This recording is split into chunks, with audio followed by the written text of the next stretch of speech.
আল্লাহর দন রাসুলকে দিয়া রাসুল দন খাজা পাইয়া শুয়ে আছেন আজমিরে। তাহির হুজুর এই শানটা বলছিলেন অনেক আগে। তো এই শান নিয়ে অনেকে তাহির হুজুরকে কাফের মুশরিক ফতুয়া দিছিলেন, কিন্তু অবশেষে আল্লাহ মামুনুল হক সাহেব একটা এই শানের ব্যাখ্যা দিচ্ছেন। সবাই এই ব্যাখ্যাটা ভালো করে দেখেন এবং সবার ভিতর থেকে ভুল ধারণাটা সরিয়ে ফেলেন এবং আপনারা বেশি বেশি করে ভিডিওটা শেয়ার করে মানুষকে জানিয়ে দিন। তিনি বলছেন যে আল্লাহর ধন রাসূলকে দিয়ে আল্লাহ গেলেন গায়েব হয়ে, রাসূলের ধন খাজায় পাইয়া শুইয়া আছেন আজমিরে, কেউ ফিরে না খালি হাতে খাজা তোমার দরবারে। আল্লাহর ধন রাসূলকে দিয়া গেলেন আল্লাহ গায়েব হইয়া, আল্লাহর ধন রাসূলকে দিয়া গেলেন আল্লাহ গায়েব হইয়া, রাসূলের ধন খাজা পাইয়া, রাসূলের ধন খাজা পাইয়া শুইয়া আছে আজমিরে। এই জাতীয় কথা কোরআন হাদিসের দৃষ্টিতে এর বিধান কি এবং কোরআন হাদিসের দৃষ্টিতে এর মূল্যায়ন কি? প্রিয় দর্শক, এই যে কথাগুলো কিছু শান বা গানের নামে এই ধরনের কিছু কথা সমাজে প্রচলিত রয়েছে এবং সমাজে কিছু মানুষ এগুলো আলোচনা করে থাকে এবং অতি সম্প্রতি কেউ কেউ এই বিষয়টি আলোচনা করে আবার নতুন করে এটিকে মানুষের মধ্যে ব্যাপক আলোচিত বিষয় হিসেবে এটিকে সামনে নিয়ে এসেছে। এখানে যেই সুনির্দিষ্ট যেই কথাগুলো উল্লেখ করা হয়েছে সেই কথাগুলোর উপর ভিত্তি করে আসলে কোনো ব্যক্তি সম্পর্কে অথবা এই কথাগুলো সম্পর্কে আমাদেরকে যদি শরীয়তের বিধান আলোচনা করতে হয় তাহলে শুধু কথার বাহ্যিক শব্দের উপর আলোচনা করাটাই এখানে যথেষ্ট নয়, বরং যে এই কথাগুলো লিখেছে এবং যে এই কথাগুলো বলছে গাইছে তার যে উদ্দেশ্য কি, তার নিয়ত কি এবং সে কি উদ্দেশ্যে এগুলো বলছে সেই উদ্দেশ্যের সাথেও এর ঘনিষ্ঠ সম্পৃক্ততা রয়েছে। যেমন আলোচ্য গানটির মধ্যে তিনটি কলি রয়েছে। আল্লাহর ধন রাসূলকে দিয়ে আল্লাহ গেলেন গায়েব হয়ে। স্বাভাবিকভাবেই আল্লাহ পাক রব্বুল আলামিন তো আলিমুল গায়েব। দ্বিতীয় যে বিষয়, রাসূলের ধন খাজা পাইয়া শুয়ে আছেন আজমিরে। রাসূলের ধন মুঈনুদ্দিন চিশতি রহমতুল্লাহ আলাইহি পেয়েছেন।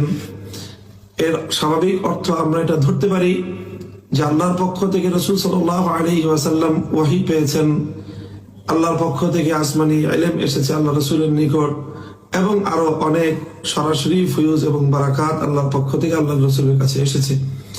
রাসূল সাল্লাল্লাহু আলাইহি ওয়াসাল্লাম থেকে সেটি পরম্পরায় সনদের মাধ্যমে উম্মতের আলেম সমাজ, উম্মতের মুহাদ্দিসিনগণ সেটিকে তারা গ্রহণ করেছেন এবং সেটি পর্যায়ক্রমে তাওয়ারুসের মাধ্যমে এবং ধারাবাহিকতার মাধ্যমে একজন থেকে আরেকজন শিক্ষা গ্রহণ করেছেন এবং নবীজির সেই পক্ষ থেকে উম্মতের জন্য রেখে যাওয়া আমানতগুলো পরবর্তী যুগের উম্মতের আলেমরাও তারা ধারণ করেছেন।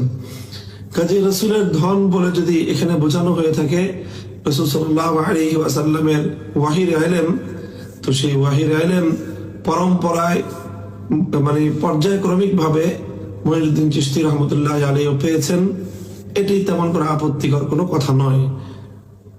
তো রাসূল সাল্লাল্লাহু আলাইহি ওয়াসাল্লামের যে ফয়ুজ এবং বারাকাত, রাসূল সাল্লাল্লাহু আলাইহি ওয়াসাল্লামের যে উলুম মাআরিফ, রাসূল সাল্লাল্লাহু আলাইহি ওয়াসাল্লামের যে হাদিস এবং অন্যান্য যে বক্তব্য, সেগুলো অন্যান্য আলেমদের মতো তিনি মুঈনুদ্দিন চিশতি রহমতুল্লাহ আলাইহি পেয়েছেন, এটাতে সন্দেহ বা এটাতে আপত্তিকর তেমন কিছু আমি দেখছি না। তবে এই ধরনের কথার কারণেই একজন মানুষের তার নিয়ত এবং তার উদ্দেশ্য কি এই কথার দ্বারা সেটা পরিপূর্ণভাবে অবহিত না হয়ে শুধু তার কথার বাহ্যিক অর্থে তাকে মুশরিক আখ্যায়িত করাটা, এটিও ইসলামী শরীয়তের তাকফীরের উসুলে কাউকে কাফের বলার ক্ষেত্রে যে ইসলামের কঠোর নীতিমালা রয়েছে সেই নীতিমালার আলোকে এটি কোনোভাবেই এটি সামঞ্জস্যপূর্ণ হয় না। কাজী প্রিয় দর্শক, এই বিষয়ে আমাদের বক্তব্য আমরা ধর্মপ্রাণ মুসলমানদেরকে, বিশেষ করে বাংলাদেশের সকল মুসলমানদেরকে আমরা এই কথা স্পষ্টভাবে বলতে চাই, সেটি হলো কোনো একজন আলেম বা যে কোনো একজন ব্যক্তি এই কথাগুলো বলেছেন, শুধু এই কথাটুকু বলার কারণেই একজন ব্যক্তিকে স্পষ্টভাবে মুশরিক আখ্যায়িত করাটা এটা ইসলামের তাকফির এবং কাউকে মুশরিক আখ্যায়িত করার যে মূলনীতি রয়েছে সেই মূলনীতির সাথে কিছুটা সংঘাতপূর্ণ হয়। এই বিষয়ে আমাদেরও তাড়াহুড়া না করে আরো বেশি সতর্কতা অবলম্বন করা চাই। ইসলামী শরীয়তের আলোকে কোন ব্যক্তি যখন কোন একটি কথা বলবে, সেই কথার যদি অনেক রকম মর্ম থাকার সম্ভাবনা থেকে থাকে, আর সেই মর্মগুলোর মধ্যে কোনো একটি মর্মে যদি তাকে কাফের অথবা শিরক আখ্যায়িত না করার অবকাশ থাকে, তাহলে একজন আগে থেকে মুমিন পরিচিত একজন ব্যক্তিকে শুধুমাত্র এমন একটি কথার কারণে মুশরিক আখ্যা দেওয়ার কোনো অবকাশ নেই। কাউকে মুশরিক আখ্যা দিতে চাইলে বা মুশরিক আখ্যা দিতে হলে আরো অনেক সুস্পষ্ট আরো প্রমাণ দরকার, সুস্পষ্ট তার শিরকের কার্যকলাপে লিপ্ত হওয়া প্রয়োজন।